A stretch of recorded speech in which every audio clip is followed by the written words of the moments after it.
안녕하세요. BTX입니다. 오늘은 요한일서 2장을 살펴보겠습니다. 요한이 바라는 것은 성도들이 죄를 짓지 않는 것입니다. 이것이 사도 요한이 이 서신서를 쓴 목적이라고 분명하게 말하고 있습니다. 그러나 만약 죄를 지었을 때는 우리를 변호해 주시는 중보자, 우리의 대제사장이신 의로우신 그리스도 예수가 계심을 알아야 합니다. 그리스도는 우리 죄를 위한 속죄 제물이시며 화목 제물이셨습니다.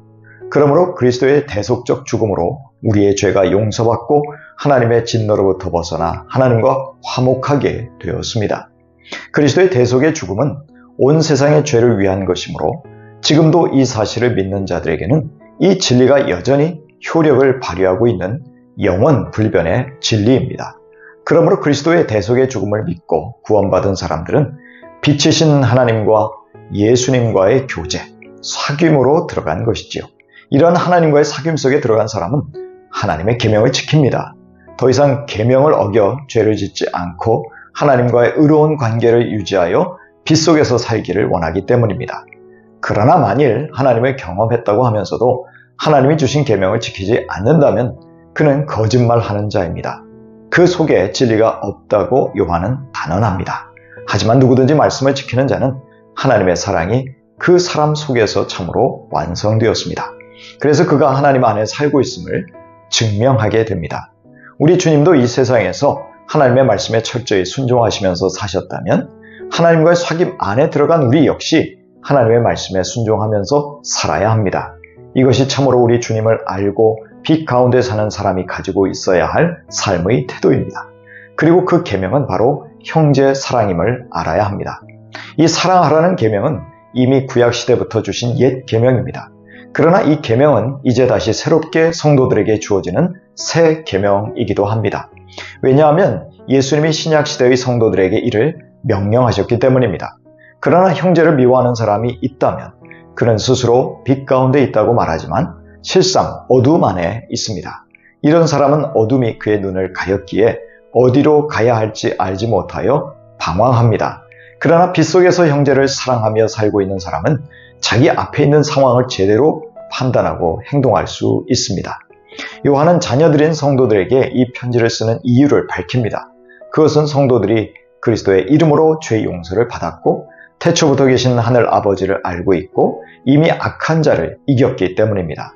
또한 이들은 강하고 하나님의 말씀이 이들 속에 있어서 그 악한 자를 이겼기 때문입니다.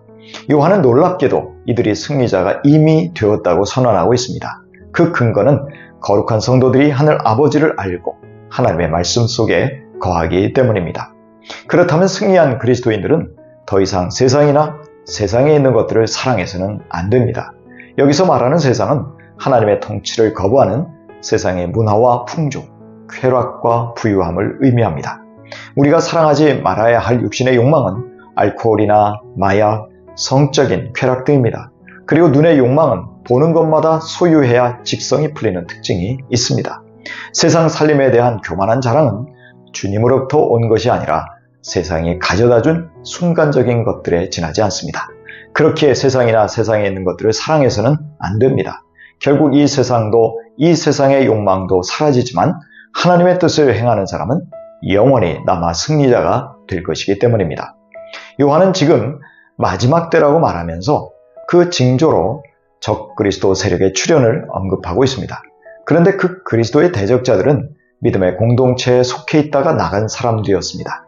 그들은 처음부터 그리스도께 속한 자들이 아니었기에 공동체를 이탈하고 오히려 그리스도를 적대하는 자들이 되었습니다. 마치 가룟 유다를 연상시킵니다. 하지만 그리스도인들은 거룩하신 분에게서 기원한 기름 부음을 받아 모든 것을 알고 있습니다.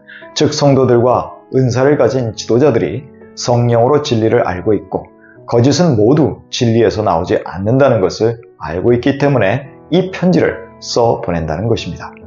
요한은 그리스도의 적대자들은 예수님이 그리스도이심을 부인하며 아버지와 아들을 부인하는 거짓말쟁이들이라고 말합니다. 아들을 부인하는 모든 사람은 아버지를 모시고 있지 않은 사람입니다. 반면에 아들을 시인하는 사람은 아버지를 모시고 있는 사람입니다. 이렇게 아버지와 아들은 분리해서 생각할 수 없습니다. 이러한 가장 중요한 복음의 핵심 내용은 성도들이 처음부터 들었을 것입니다. 그래서 너희 속에 이 내용을 간직하라고 강조하는 것입니다. 이 말씀을 간직하고 있다면 성도들은 아버지와 아들 안에 거하고 있음을 알아야 합니다. 그리고 성도들이 아들이신 예수 그리스도와 아버지 하나님 안에 거하는 것이 곧 주님이 우리에게 약속하신 영원한 생명이라는 것이죠. 그리스도의 적대자들은 성도들을 미혹하여 잘못된 길로 인도하고 있습니다. 그러나 성도들에게는 성령의 기름 부음이 임하여 머물러 있기 때문에 성도들은 가르침을 받을 필요가 없다는 것이죠. 오직 그의 기름 부음은 성도들을 가르쳐 주시는데 그것은 참되고 거짓이 없으니 성도들은 그 가르침대로 언제나 그리스도 안에 머물러 있어야 했습니다. 성령의 가르침을 따르면 그리스도의 대적들을 따를 필요가 없다는 말입니다. 그래야 주님이 재림하실 때에 성도들은 담대함을 가지게 될 것이고 하나님 앞에서 부끄러움을 당하지 않을 것이기 때문입니다. 주님이 의로우시다는 것을 알면 의를 행하는 사람은 그분에게서 난 자들임을 입증하게 될 것입니다. 그리스도 안에 있는 사람들은 그리스도의 의로운 성품을 부여받았기 때문입니다. 요한일서 2장 4절 이하입니다. 하나님을 알고 있다고 하면서 하나님의 계명을 지키지 아니하는 사람은 거짓말쟁이요 그 사람 속에는 진리가 없습니다. 그러나 누구든지 하나님의 말씀을 지키면 그 사람 속에서는 하나님께 대한 사랑이 참으로 완성됩니다. 이것으로 우리가 하나님 안에 있음을 압니다. 출애굽하여 구원받은 이스라엘 백성이 시내산에서 하나님의 계명을 받았듯이 죄와 사망에서 구원받은 우리 그리스도인들 역시 하나님의 계명을 지키도록 초청받았습니다. 하나님의 계명을 기꺼이 받들어 순종함으로 하나님과 그리스도 안에 있는 자녀들임을 증명할 수 있기를 축복합니다.